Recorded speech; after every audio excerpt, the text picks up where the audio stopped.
अस्सलाम वालेकुम। आज का हमारा टॉपिक जिस पर हम बात करेंगे वो है सेल्फ मेडिकेशन या अपनी अद्वियात का इस्तेमाल अपनी मर्ज़ी से या किसी के कहने पे कर लेना। किसी के कहने से मुराद ये है कि आप किसी ऐसे शख्स, ऐसे फ़र्द या किसी ऐसे मोहल्लेदार या रिश्तेदार के कहने पे दवाइयाँ इस्तेमाल कर लें जो दवाइयों के बारे में ना जानता है, ना पढ़ा हुआ है, ना वो सर्टिफ़ाइड है, ना उसे कुछ अंदाज़ा है कि वो दवाई आपके जिस्म में क्या कर सकती है। जैसा कि मैंने अपनी पहली वीडियो में बताया कि फार्मासिस्ट वो लोग होते हैं जिन्होंने अद्वियात को पढ़ने में अपनी ज़िंदगी के 5 साल सर्व किए होते हैं। सेल्फ मेडिकेशन अगर देखा जाए तो एक सोशल क्राइम भी है कि आप एक जुर्म कर रहे हैं कि आप किसी दूसरे को वो मेडिसिन खाने के लिए दे रहे हैं जिससे शायद आपको फ़र्क पड़ा, लेकिन आप ये नहीं जानते कि किसी दूसरे को शायद ब्लड प्रेशर का इशू हो सकता है, किसी दूसरे को शायद डायबिटीज़ यानी शुगर का मसला हो सकता है, किसी दूसरे को उस पर्टिकुलर उस मखसूस मेडिसिन से कोई एलर्जी हो सकती है। तो इस तरह के एक्ट करना या इस तरह के एक्ट की किसी बंदे की बात मानना ये सरासर गलत है। आपका अपने साथ एक ज़ुल्म है। मैं इसके अगेंस्ट हूँ। जब आपके पास आपके मोहल्ले, आपके गली कूचों में, सोसाइटीज़ में, रोड्स पर नंबर ऑफ़ फार्मेसीज़ हैं। आजकल तो फार्मेसीज़ की तादाद ही बहुत ज़्यादा है। तो आपको अगर फार्मासिस्ट अवेलेबल है, अगर आपके कंसल्टेंट कहीं मसरूफ़ हैं और आपको फार्मासिस्ट अवेलेबल है, तो आपको चाहिए कि आप अद्वियात का इस्तेमाल प्रॉपर तरीके से करें। आज मैं आपसे अपनी लाइफ़ का एक इंसिडेंस शेयर करूँगा। मैं मैनेजर था ये महमूद फार्मेसी में, और मेरी जो ड्यूटी थी वो शाम 4 बजे शुरू होती थी क्योंकि मॉर्निंग में मैं यूनिवर्सिटी जाता था। तो एक दिन इस तरह से हुआ कि एज़ यूजुअल मैं 4 बजे अपनी ड्यूटी पे पहुँचा तो मैंने देखा कि हमारी फार्मेसी में काफ़ी सारे पुलिस के लोग आए हुए थे और बहुत ज़्यादा शोर-गुल हो रहा था, और एक हमारे सेल्समैन को लोग मार रहे थे और कुछ लोगों ने उसे पकड़ा हुआ था। वहाँ पर एक बड़ा अजीब-सा समा था।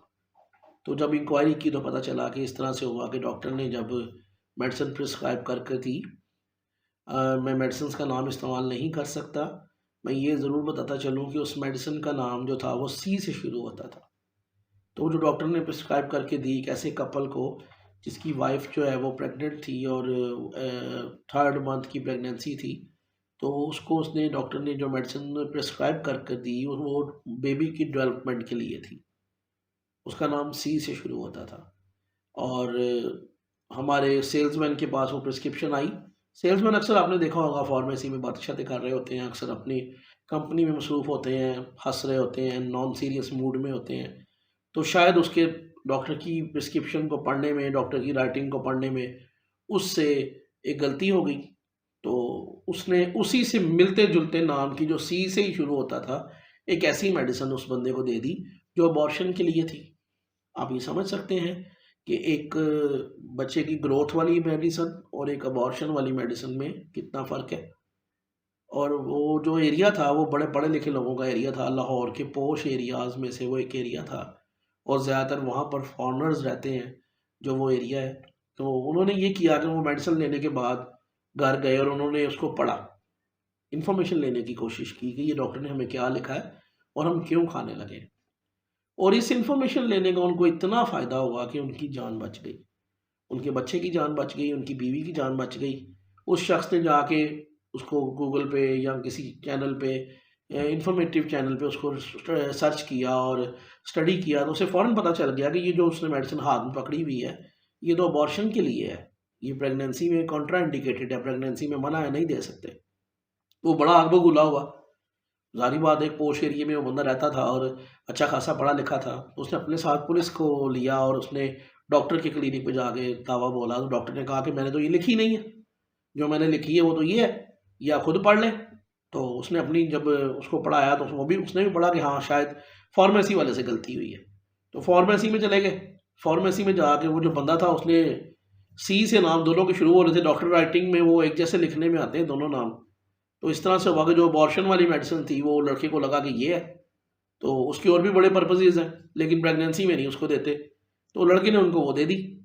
तो अगर वो ना पढ़ता, तो फिर आप बताएँ कि उसका कितना बड़ा लॉस होता। 3rd मंथ, 4 मंथ की प्रेगनेंसी और अबॉर्शन की मेडिसिन से उसका घर बर्बाद हो सकता था। आप ये समझ रहे हैं कि जिस तरह से हम मेडिसिन्स लेके आते हैं या हमें जिस तरह से हमारे मोहल्लेदार बताते हैं कि आप मेडिसिन्स को यूज़ कर लें, ये सर दर्द की है। अब मेरी वालदा हैं, उनको ब्लड प्रेशर भी है, डायबिटीज़ भी है। अल्लाह ताला उनको सेहत, तंदुरुस्ती और लंबी ज़िंदगी अता करे।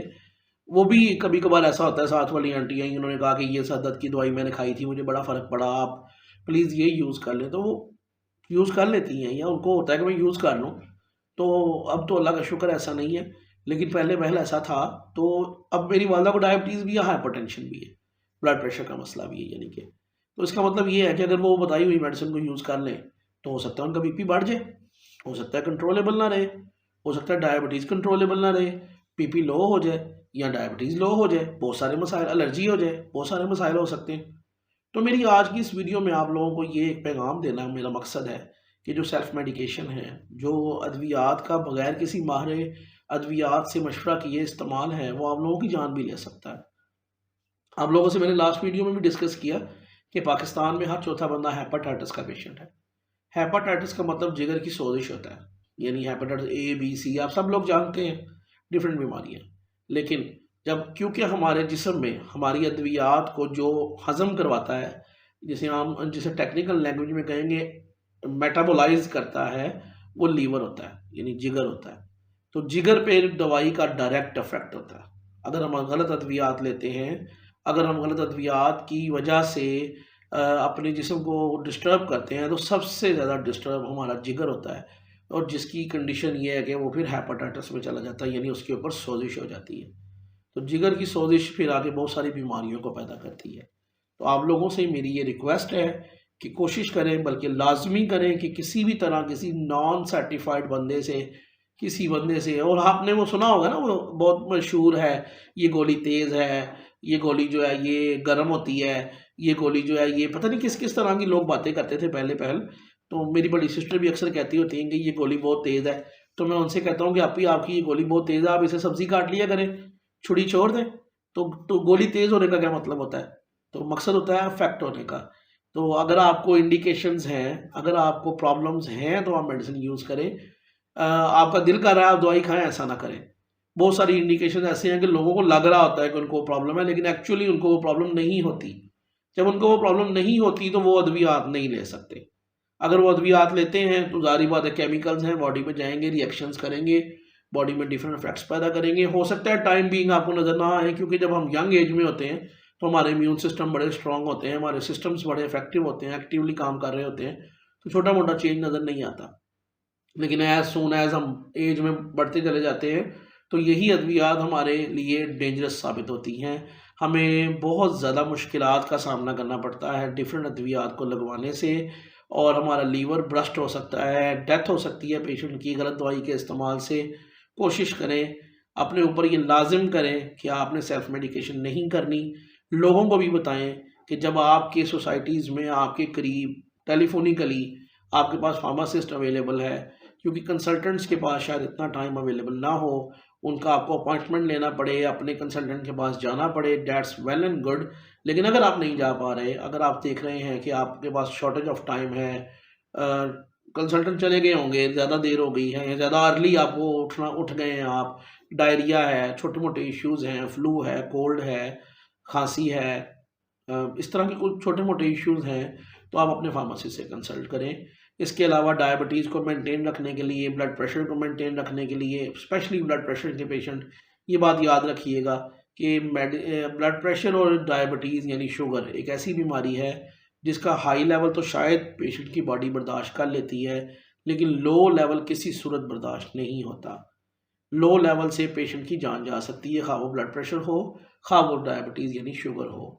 तो आप लोगों से रिक्वेस्ट है, ऐसे पेशेंट जो ऑलरेडी बीमारियों का शिकार हैं, वो कभी किसी अनसर्टिफाइड बंदे के कहने से ज़रूर देखें कि जो आपको मेडिसिन का मशवरा दे रहा है वो क्या कौन है।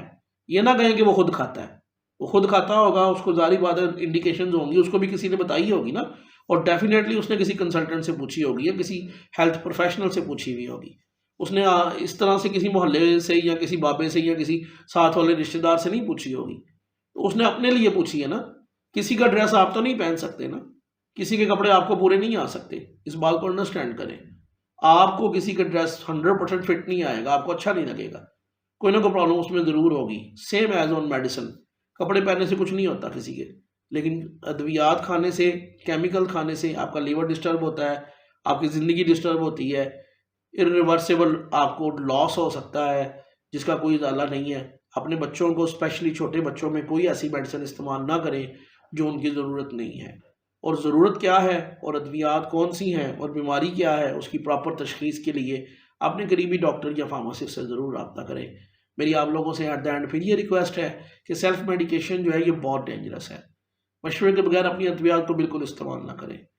कोशिश करें कि सिंपल पैराडोल भी लेनी है तो उसके लिए भी पूछ लें कि क्यों लेना चाह रहे हैं, क्यों आप एक मेडिसिन को लेना चाह रहे हैं। हो सकता है कि बाहर चक्कर लगाने से, वॉक शॉक करने से, किसी फ्रेंड से गुफ्तगू कर लेने से आपका सर दर्द ठीक हो जाए।